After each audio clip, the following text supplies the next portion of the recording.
Which issue will win the election? Economy versus culture wars. President Biden said over the weekend leading to the midterm elections that this was one of the most important of his lifetime.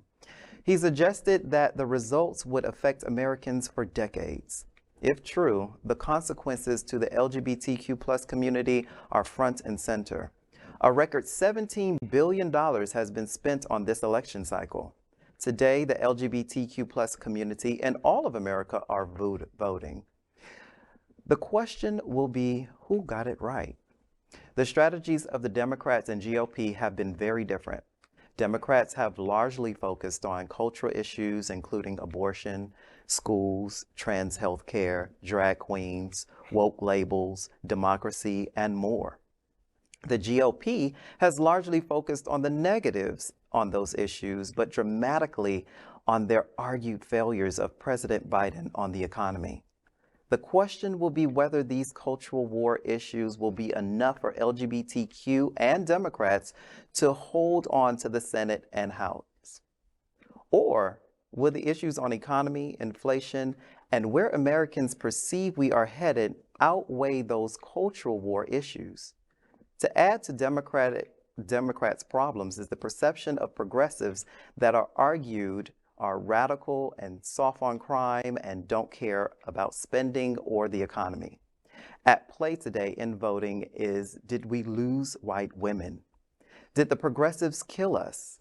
British Prime Minister Tony Blair once said, quote, "If you lose people on culture, they think you're radical on culture. They stop listening to you on economics," end quote. Tomorrow, we will be Wednesday morning quarterbacking who got it right. But two facts seem to be clear. Polls show that 80% of both parties' voters say they are casting ballots out of anger for the other side. 30 years ago this week, Clinton advisor James Carville said in helping to defeat President George Bush by famously saying, "It's the economy, stupid." Those same polls today say the number one issue, 47% believe economic issues are the most important decision in this election. Only 8% say it's abortion. Only 2% say it's LGBTQ and other rights.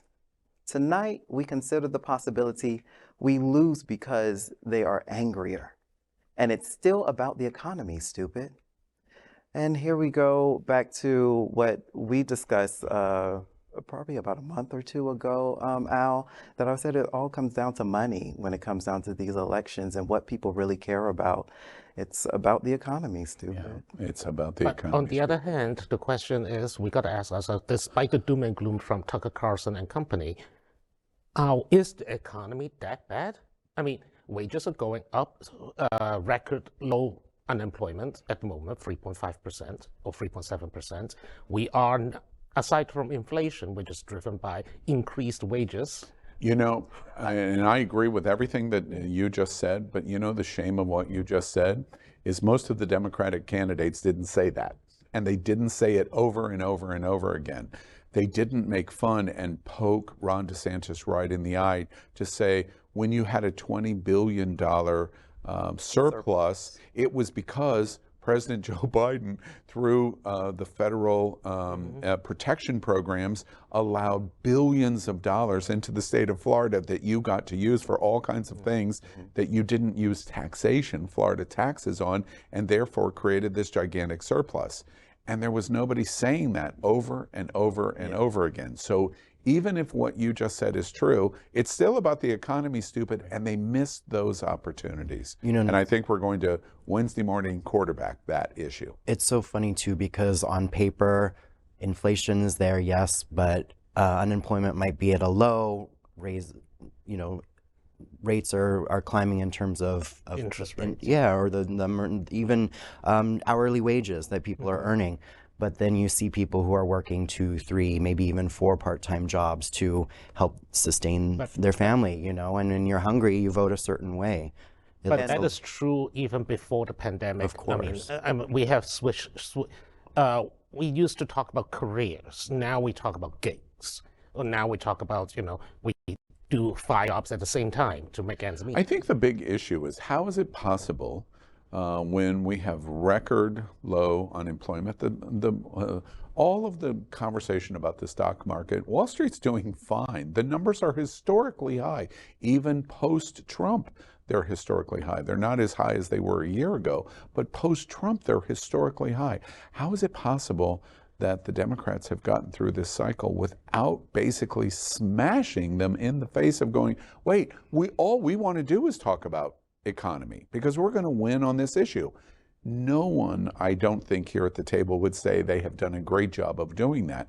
And while we appreciate all of the issues that relate to us and the embracement of LGBT, last night included, it's not the winning issue. No. It's clear. 8% of abortion is the winning issue. 2% on LGBT rights think it's the winning issue.